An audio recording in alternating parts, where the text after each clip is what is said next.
next to the old guest house, Chesterfield Inn. And I just thought, oh, to go to the beach and spend the whole summer and make money.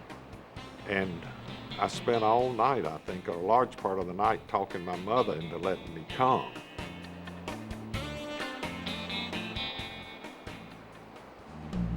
Many young people found romance at the beach. Jack Thompson and Rachel Steeth, having fabricated permission from her parents, went to see the judge in Conway. We were married that afternoon on October the 14th, 1954. 2 little kids. We came back into the beach. Rachel at that time was working at the Gloria Theater as the ticket person. So they let us in the movie free that night as a honeymoon present. And we had free popcorn and Coke. When the movie let out at 11 o'clock, there was a severe storm. Wind blowing, raining, but no one at that time even knew about an approaching hurricane. We ran around the corner to the Welcome Inn. So we finally got in the room, settled down. 2 o'clock in the morning, somebody's banging on the door, and my wife grabs me and says, "Oh my gosh, it's my dad." And I grabbed her and said, "Oh my gosh, what'll we do?" She said, "Well, we'll have to answer the door." So I got up and opened the door, and here's a military man with a helmet and a poncho, soaking wet, saying, "We've got to go with him." I turned to Rachel and I said, "Oh my God, he sent the National Guard." We got dressed at his insistence and followed him down to the street, whereupon they put us in a convoy, military convoy truck. And I said, "They must be taking us to a concentration camp." Only then did we learn that there was a hurricane approaching, and that was Hurricane Hazel.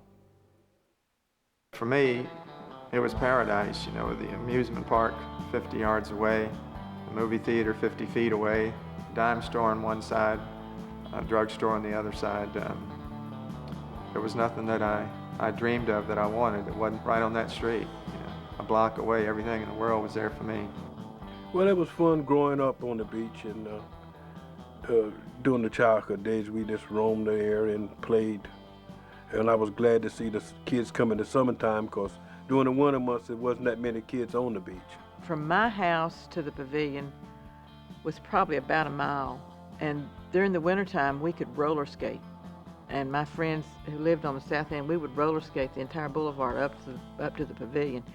That was always a great fun place. We were walking down the street, my wife and I, and a gentleman was standing outside of his drugstore there on Main Street and about 10th Street, and saw us walking and invited us into his drugstore to come in and have a cup of coffee, and went in and sat down at this old-fashioned soda bar and had a cup of coffee, and I couldn't believe the hospitality and the friendliness and the warmth, and we said, "We're coming back," which we did in 1973 when I retired from the Air Force. They are free-living, good people, and I just enjoy people. And of course, you just can't beat the seashore for living. I love Myrtle Beach. I don't just like it, I love it. You're not supposed to love things, are you? You're supposed to love people and like other things, but I love Myrtle Beach. Well, it's made up of people. I think it's a utopia of all places I've been through the years in business. I've been able to travel some, and I just don't think there's any place like it. When I have to drive from my house down to town, unless it's just a terrible hurry, I always go down Ocean Boulevard, so I can see the ocean as much of the time as is possible.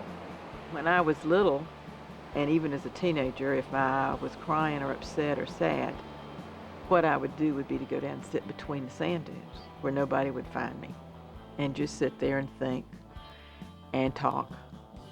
And for things I like to do, I can't think of a place that I would rather live.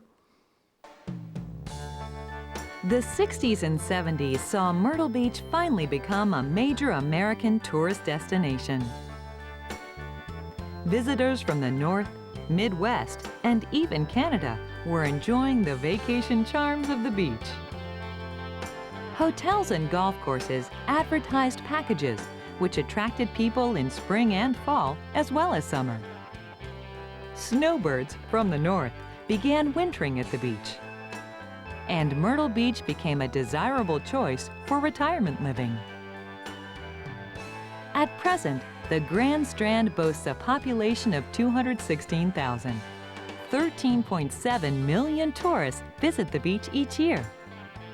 There are more than 72,000 accommodation units, 1,700 restaurants, 120 golf courses, 300 outlet stores, and a multitude of other things to see and do. I do believe that Myrtle Beach is destined to be America's #1 destination. My father, with his foresight, envisioned growth, but I don't think even he realized at the time what Myrtle Beach has turned out to be today. Real estate is unreal. What you could buy a lot for on the waterfront for $1,100, $1,200, even into the 50s. And now you couldn't buy a foot of it for that. It has become, as some people say, a glitzy resort. We have gone from being a small place of just a few souls, a few hundred hardy souls, to where we host over 13 million people a year. But, and I've seen a lot of changes. In my 72 years here, I've seen a lot of changes. I think we're on the right track as far as trying to protect the resources we have. So hopefully we'll continue to grow in a quality way, in a positive way, but still maintain our community and what's important. As long as we can treat each other like we have, everybody get along, Myrtle Beach's future is bright. If you've been in Myrtle Beach half a century or more, you've certainly seen an enormous amount of change from the kind of wonderful little town that I grew up in before Hurricane Hazel. Before Hazel, a quaint little resort town. After Hazel, a great metropolis. Change is inevitable, but the ocean remains the same, singing the songs of yesteryear and casting its spell on newcomers who keep appearing on its shore. One thing is certain, though. However the beach continues to change, all the hopes and dreams and efforts of today will become tomorrow's Myrtle Beach memories.